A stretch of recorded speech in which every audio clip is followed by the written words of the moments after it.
साथियों, आप लोगों का स्वागत है आपके इस चैनल पे। आज आप लोगों के लिए केमिस्ट्री का 5 बहुत ही इंपॉर्टेंट क्वेश्चंस लाई हूँ, जो कि बहुत इंपॉर्टेंट होने वाला है। तो प्लीज़ आप लोग शुरू से लेकर अंत तक ज़रूर देखिएगा वीडियो को, और इन सभी क्वेश्चंस को अपने कॉपी में लिख लीजिए, क्योंकि कोई ना कोई इनमें से एक आएगा आपके एग्जाम में। तो प्लीज़ थोड़ा सा ध्यान से आप लोग इसको समझ लीजिए, ठीक है। सारा ही क्वेश्चन इंपॉर्टेंट है। तो पहला क्वेश्चन है, what is molar elevation constant. Molar elevation constant क्या होता है और ये मोलैरिटी ऑफ सॉल्यूशन के साथ किस तरह से रिलेटेड होता है, वो आपको बताना है, ठीक है। तो मैं आपको इसका आंसर बताती हूँ। देखिए, इसका आंसर हम कुछ इस तरह से लिखेंगे कि molar elevation constant is the elevation in the boiling point of a solvent molecule solvent when 1 mole of a non-volatile solute is dissolved in it per kilogram of solvent. dissolved in per kilogram of solvent, 1 kg solvent में dissolve होने वाले जितने भी non volatile solute होते हैं उसी को हम लोग कहते हैं मोलर एलिवेशन, ठीक है। और इसका यही करेक्ट डेफिनेशन है। आप लोग इस डेफिनेशन को अच्छे से पढ़ लीजिए, ओके।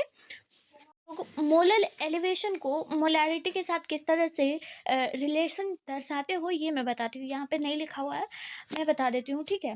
मोलर एलिवेशन को हम लोग दर्शाते हैं डेल्टा टी बी, एक second, delta t b is equals to k b m, ठीक है। यही होता है मोलर एलिवेशन और मोलैरिटी के बीच का रिलेशन, ठीक है। समझ आया। और ये आप लोगों को अपनी कॉपी में लिख लेना है, ठीक है। आगे मैं बढ़ती हूँ अगला क्वेश्चन पर। देखो आप लोग, अगला क्वेश्चन है, define the term polymerization. Polymerization भी बहुत इंपॉर्टेंट क्वेश्चन है। इस टर्म को बार बार डेफिनेशन में आता है आपके एग्जाम में, शॉर्ट क्वेश्चन में, ठीक है। तो इसको किस तरह से लिखेंगे, polymerisation any process in which relatively small molecules called monomers combine chemically to produce a very large chain like और network molecules called a polymer. देखो, पॉलीमराइजेशन होता क्या है कि स्मॉल मॉलिक्यूल्स, जिसको कि हम लोग मोनोमर्स कहते हैं, ठीक है। स्मॉल मॉलिक्यूल्स जब एक दूसरे से कंबाइन होते हैं तो ये एक चेन लाइक स्ट्रक्चर बना लेते हैं, और इसी चेन लाइक स्ट्रक्चर को हम लोग पॉलीमराइजेशन कहते हैं। समझ आया। वेरी लार्ज चेन लाइक, या फिर कहो तो नेटवर्क की तरह ये लोग बना लेते हैं, और इसी तरह के स्ट्रक्चर को हम लोग कहते हैं पॉलीमराइजेशन। समझ आया ना। तो यही होता है पॉलीमराइजेशन, और आपके एग्जाम के पॉइंट ऑफ व्यू से बहुत इंपॉर्टेंट है। देखिए, अगर आप लोग इस चीज़ से परिचित रहोगे, इस क्वेश्चन से परिचित रहोगे कि पॉलीमराइजेशन होता क्या है, तो आप खुद से बना के भी परीक्षा में लिख सकते हो। लेकिन अगर इस क्वेश्चन से आप परिचित ही नहीं हो, अगर आपने इस क्वेश्चन को देखा ही नहीं है कभी, तो आप अपने परीक्षा में बनाकर भी क्या लिखोगे, है ना। तो इसीलिए जितना भी क्वेश्चन इंपॉर्टेंट आता है सबको आप लोगों को देखना है, ठीक है। तभी परीक्षा में अच्छे मार्क्स ला पाओगे, है ना। मतलब कि यहाँ पे देखिए, मोनोमर्स से पॉलीमर बनाने की प्रक्रिया को, मोनोमर्स से पॉलीमर्स बनाने की प्रक्रिया को हम लोग क्या बोलते हैं, पॉलीमराइजेशन, ठीक है। इसी के प्रक्रिया को हम लोग पॉलीमराइजेशन कहते हैं, ठीक है। समझ आया ना। बस कितना शॉर्ट था ना, इतना ही शॉर्ट था, और इसी को आपको लिखना था। समझ आया। ओवरऑल यही कॉन्सेप्ट था इसका, ठीक है। आगे बढ़ते हैं। Describe the following with examples. इन सबको डिस्क्राइब आपको करना है, मतलब कि ये होता क्या है, और इसके एग्जाम्पल्स को भी आपको बताने हैं, ठीक है। मैं 1 बाय 1 करके बताती हूँ। एंटीपायरेटिक के बारे में पहले बताती हूँ, okay. The compound which are used for the purpose of lowering the body temperature to normal during high fever are called antipyretic। देखिए, इस तरह का कंपाउंड जिसको कि हम लोग अपने बॉडी टेम्परेचर को लोअर करने के लिए, यानी कि हाई बॉडी टेम्परेचर को, यानी कि फीवर जो हो जाता है हम सबको, उस फीवर को कम करने के लिए हम लोग एंटीपायरेटिक या फिर इस तरह के कंपाउंड का यूज़ करते हैं, उसी को हम लोग बोलते हैं एंटीपायरेटिक। समझ आ गया। डेफिनेशन बहुत इजी था, ठीक है।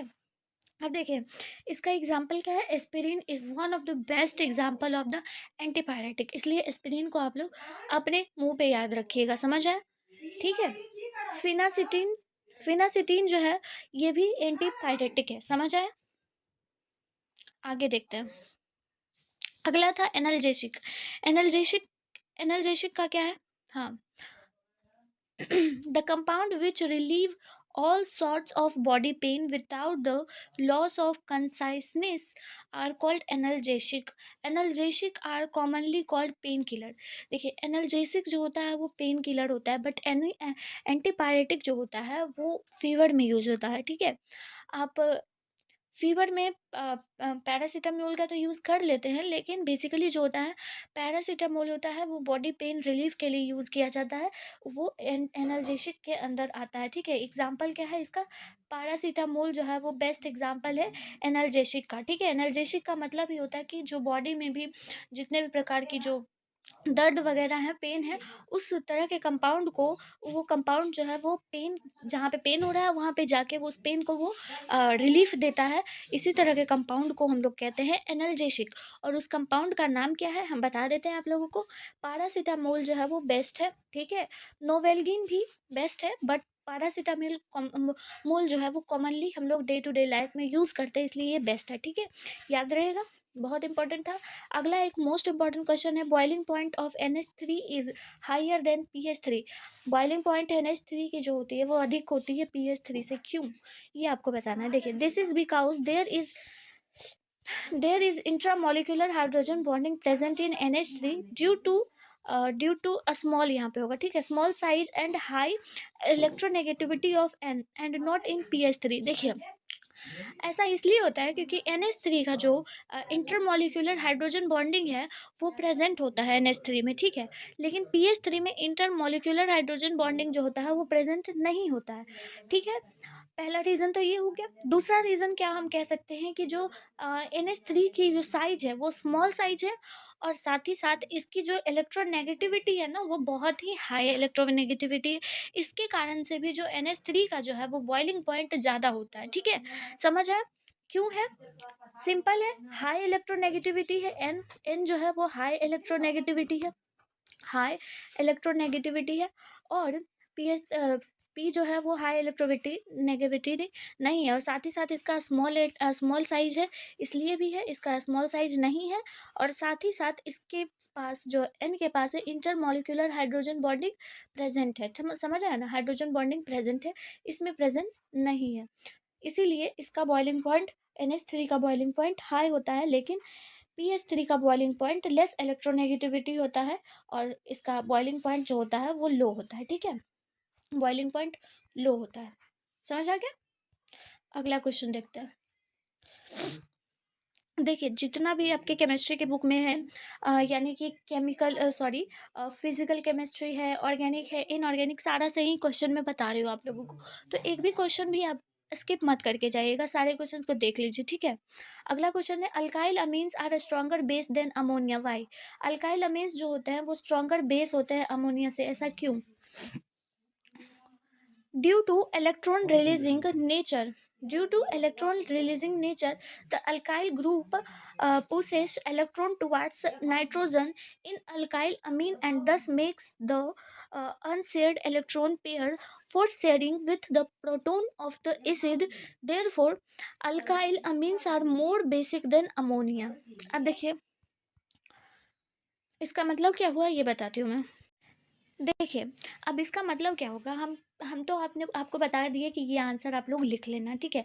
लेकिन इसका मतलब मैं बता देती हूँ। देखिए, ये जो बेसिक और एसिडिक नेचर है वो पता चलता है कि इलेक्ट्रॉन रिलीजिंग नेचर के कारण हमें पता चलता है कि ये बेस इतना अधिक है या फिर उतना अधिक है, ठीक है।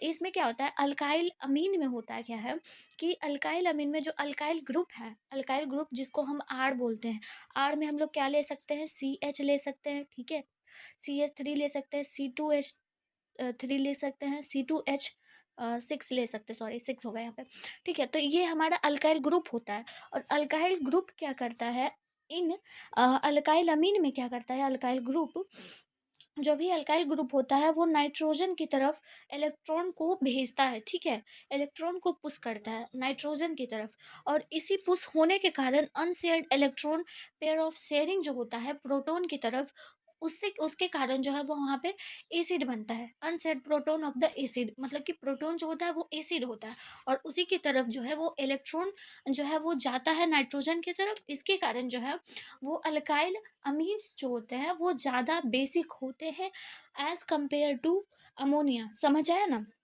और इसीलिए therefore alkyl amines are more basic than ammonia. अब एक अल्काइल अमीन का मैं आप लोगों को एग्जाम्पल लेके बता देती हूँ। देखिए, अल्काइल अमीन का एग्जाम्पल क्या होता है, एक एग्जाम्पल मैं बता रही हूँ। यहाँ पर आपका अल्काइल अमीन का एक एग्जाम्पल है NH2, ठीक है। ये है क्या, इथाइल अमीन, ठीक है, इथाइल अमीन, इथाइल अमीन है, ठीक है। यहाँ पर CH है, यहाँ पर CH2 है ना, CH2, हाँ CH2 है, यहाँ पर CH है, ठीक है।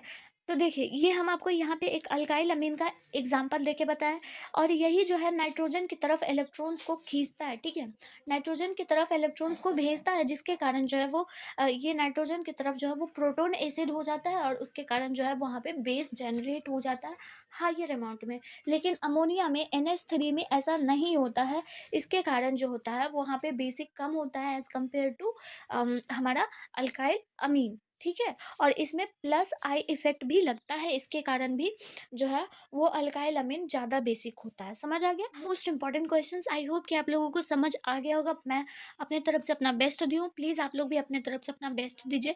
मिलते हो फिर किसी नेक्स्ट इंपॉर्टेंट टॉपिक के साथ, वीडियो के साथ, इंपॉर्टेंट क्वेश्चन के साथ। तब तक के लिए चैनल को सब्सक्राइब कर लीजिएगा, और आप लोगों का शुक्रिया मेरे वीडियो को देखने के लिए। धन्यवाद।